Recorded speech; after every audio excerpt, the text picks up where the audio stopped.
வெற்றிலை வராகி தாயின் வெற்றி வாக்கு இது. என் தங்கமே, எந்த விஷயத்திற்காக நீ அதிகமாக கவலைப்பட்டு கொண்டிருக்கிறாயோ அந்த விஷயம் உனக்கு சந்தோஷத்தை கொடுக்கும். நீயே ஆச்சரியப்படும்படி பல மாற்றங்கள் வரும். ஓம் வஜ்ரகோச வராகி தாயே என்று ஒரு முறை மனதார பதிவிடு. இங்கு நடப்பது எல்லாமே என்னுடைய விருப்பம். நீ வேண்டியதையெல்லாம் நான் தருவேன் என்பது தவறான கருத்து. உன்னுடைய கடந்த காலத்தையும் எதிர்காலத்தையும் நான் அறிவேன். ஆனால் என் குழந்தைகளுக்கு எது நன்மையோ அதை மட்டுமே நான் அளிப்பேன். நீ கலங்காது இரு. சில வாயிற்கதவை நான் உனக்காக திறந்தேன். ஆனால் உன் மனம் அதை ஏற்கவில்லை. என்னை நோக்கி நீ வேண்டுதல் செய்ய துவங்கிய அந்த நேரத்திலேயே உனக்கு பதில் தரும் வேலையையும் நான் துவங்கிவிட்டேன் என்பதையும், அதனால்தான் சோதனைகளை அனுபவிக்கிறாய் என்பதையும் பலமுறை அறிவுறுத்தி வைத்திருக்கிறேன். இப்போது அதை நான் உனக்கு நினைவுபடுத்துகிறேன்.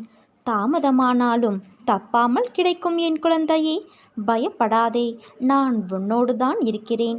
எப்போது எங்கே நீ என்னை நினைத்தாலும் நான் உன்னோடு இருப்பேன். நீ எதிர்பார்த்தது எதுவும் நடக்கவில்லை என கவலைப்படுகிறாய். எந்த நேரத்தில் நடக்க வேண்டுமோ அது கண்டிப்பாக நடக்கும். நீ பொறுமையாக இரு என் குழந்தையே.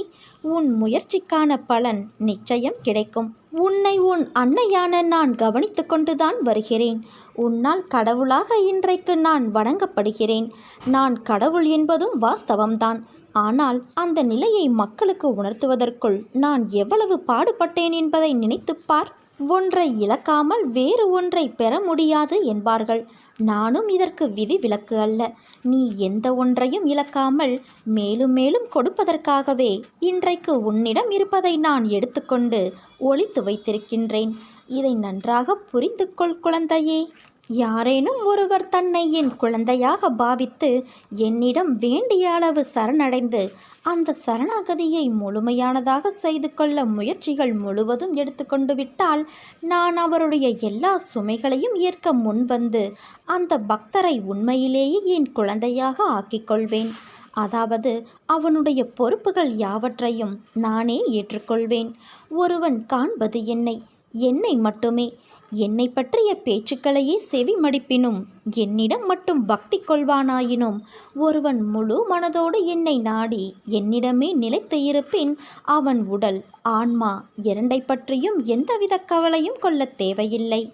என்னிடம் பக்தி செலுத்துவோர் இங்கு ஏராளமானோர் உள்ளனர். ஆனால் என்னிடம் சரணடைந்து எனது குழந்தையாக வேண்டுபவர்கள் எத்தனை பேர்? மனித குலத்தில் உள்ள பெரும் குறை இது. சுலபமாக அளிக்கப்படுவதை யாரும் மதிப்பது இல்லை.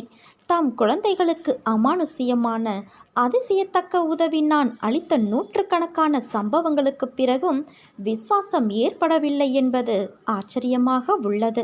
உண்மையிலேயே நீ என்னிடம் சரண் புகுந்துவிட்ட குழந்தை என்றால் நீ வேண்டியதை அளிக்க தயாராக நான் இருப்பதை நீ உணர்ந்து கொள்வாய். என்னிடம் இந்த கணமே பூரண சரணாகதியடைந்து பார். மற்ற எல்லாவற்றையும் நான் பார்த்து கொள்கிறேன். நீ முகமலரும் செய்தி ஒன்று உன் இல்லம் தேடி வரப்போகிறது. தங்கத் தாமரை எப்படி என் கஷ்டத்தை தீர்க்கும் என்றுதானே நீ யோசிக்கிறாய்? இந்த தங்கத் தாமரையை நான் உனக்காகவே வெகு விசேஷமாக அனுப்பி வைத்திருக்கிறேன். வாழ்க்கையில் கடினமான நேரம் என்பது எல்லோருக்கும் வரத்தான் செய்யும்.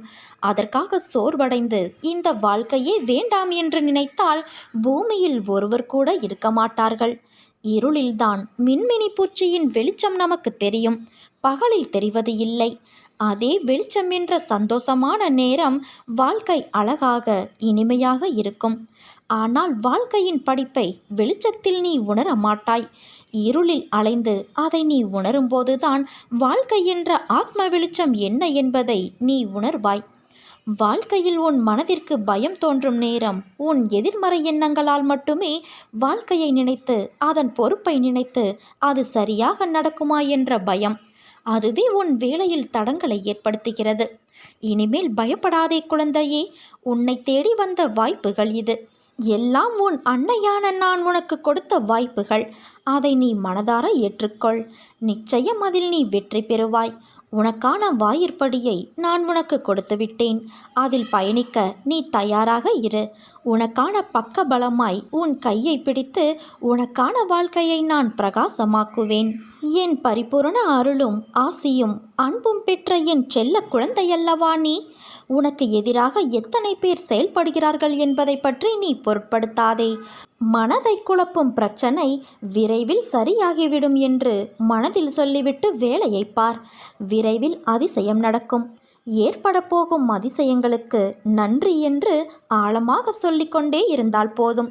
அது எப்படி சரியாகும் வழிகளை பற்றியெல்லாம் நீ ஆராய வேண்டாம். நமக்கு ஒரு சில வழிகள்தான் தெரியும். ஆனால் பிரபஞ்சத்திற்கு 1000 வழிகள் இருக்கும். அது அனைத்தையும் சரி செய்துவிடும். உன் வார்த்தைகள், எண்ணங்கள் பிரபஞ்சத்திற்கு கட்டளைகளாக அனுப்பப்பட்டு விரைவில் சரி செய்துவிடும். உன்னை சுற்றி எதிராக நடப்பதை பற்றி நீ கவலைப்படாதே. பயம், குழப்பங்கள் வரும்போது பதட்டமில்லாமல் அமைதியாக இருக்க கற்றுக்கொள். நான் மிகுந்த நம்பிக்கையாக இருக்கிறேன். விரைவில் அதிசயம் நடக்கும். ஏற்பட போகும் எல்லா அதிசயங்களுக்கும் நன்றி, இந்த பிரபஞ்சத்திற்கு நன்றி என்று ஆழமாக மனதில் சொல்லிக்கொண்டே இரு. நிறுத்தாமல் சொல்லிக்கொண்டே இரு. உன் வார்த்தைகள், நம்பிக்கையான உணர்வுகள், சந்தோஷமான எண்ணங்கள் போதும். எல்லாவற்றையும் சரி செய்துவிடும். உன் நேர்மறையான சக்தி இந்த பிரபஞ்சத்தை காட்டிலும் சக்தி வாய்ந்தது என்பதை மட்டும் நீ உணர்ந்து விடு. உன் உச்சி முதல் உள்ளங்கால் வரை கவசமாக நான் இருக்கிறேன். உன் தொழில் எதுவானாலும் உன் வேலையை என்னுடையதாக மாற்றிவிடுகிறேன். பார்வையும் பார்க்கப்படும் பொருளும் நானாக இருக்கிறேன். இவ்வளவாக நான் உழைத்து கொண்டு இருப்பதால் உனக்கு ஏன் தேவையற்ற பயமும் கவலையும்? எனக்காகவே ஏங்கு. என் மீதே ஆவல் கொள். எனக்காகவே கவலைப்படு. பரஸ்பர அனுக்கிரகத்தாலேயே நான் இருக்கிறேன். ஆத்மார்த்த அன்பு எங்கு இருக்கிறதோ அங்கு நானும் இருப்பேன். விசாலமான சிருஷ்டியில் நம்பிக்கையை உதவியாக கொண்டு என்னுள் நீ பிரவேசித்துவிடு குழந்தையே. உன் தன்மை நீரும் எண்ணெயையும் போன்றது. ஒட்டும் ஒட்டாமலும் இருக்கும். அதனால் இதுதான் அதனுடைய தன்மை, இதுதான் என்று நிர்ணயிக்க முடியாது. உன் தன்மையை கொஞ்சம் மாற்று. அவசரப்படாதே. கோபத்தை குறைத்துக்கொள். நிதானமாக இரு. அருவி, ஆறு இவை இரண்டும் ஒன்றுதான். அதில் இரண்டிலுமே தண்ணீர் தானே இருக்கிறது.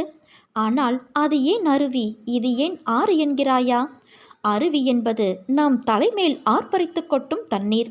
ஆறானது நீ அதில் இறங்கினால்தான் தண்ணீர் உன்மேல் படும். அதே போலத்தான் வாழ்க்கையும்.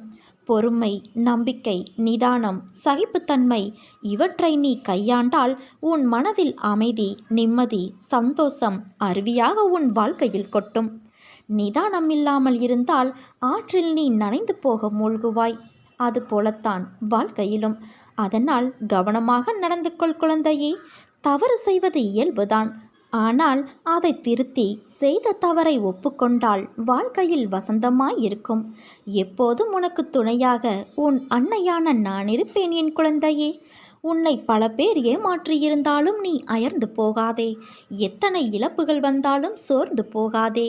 நீ சந்திக்கும் தோல்விகள், இழப்புகள், ஏமாற்றங்களைப் போல 2 மடங்கான வெகுமதிகளை நீ அடைவாய். வாழ்க்கையில் நீ இன்று கஷ்டப்படுவதைப் போலத்தான் உலகில் இருக்கின்ற அனைவரும் ஏதோ ஒரு நாள் கஷ்டப்பட்டு இருப்பார்கள் என்பதை உணர்ந்து கொள். அதனால் இந்த உலகத்தில் நீ மட்டும்தான் கஷ்டப்பட்டு கொண்டு இருக்கிறாய் என்ற எண்ணத்தை தூக்கி எறி. துன்பப்படாத மனிதனே கிடையாது. அவரவர் கர்ம வினைகளின்படி அதை அனைவரும் அனுபவித்துதான் ஆக வேண்டும். தவறு இழைத்தவர்கள் எவரானாலும் தண்டனை உண்டு என்பதை மட்டும் நீ புரிந்துவிட்டால் உனக்கு வாழ்க்கையில் எந்த ஒரு கவலையும் இருக்காது. உனக்கு நிச்சயம் நான் வெகுமதிகளை அள்ளி அள்ளி தருவேன். இமைப்பொழுதும் உன்னை விட்டு இனி நான் விலக மாட்டேன்.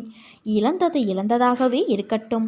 நீ இழந்தது அனைத்தும் உன் நலனுக்காகவே நடந்தது என்பதை உணர்ந்துவிடு குழந்தையே. என் ஆசிர்வாதங்கள் என்றும் உனக்கு துணை நிற்கும். நீ எதிர்பார்த்த ஆரோக்கியம், நிம்மதி, செல்வம், உறவுகள் அனைத்தும் உன்னை தேடி வரும். இனிமேல் நீ நினைத்ததெல்லாம் நடக்கும். தொட்டதெல்லாம் துவங்கும். நான் உன்னை கைப்பிடித்து நடத்தி கொண்டு போகிறேன் அல்லவா? நான் உன் முன்னேதான் சென்று கொண்டு இருக்கிறேன். நீ என் பரிபூரண அருளும் ஆசீர்வாதமும் அன்பும் பெற்ற என் செல்ல குழந்தை. எந்த விஷயத்திலும் எந்த சமயத்திலும் நான் தன்னத்தனியானவன் என்ற பாவம் வராமல் பார்த்துக்கொள். உனக்கு துணையாக உன் அன்னையான நான் இருக்கிறேன். நான் பின்பற்ற வேண்டிய கர்மங்கள் என்று ஒன்றும் இல்லை. இருந்த போதிலும் உன்னை கடை தேற்றவே இவ்வுடலை மேற்கொண்டு இவ்வுலகில் அடி எடுத்து வைத்தேன். இங்கு வந்தேன். நான் ஜனன மரணத்திற்கு அப்பாற்பட்டவள். என் இச்சையே நிறைவேறும்.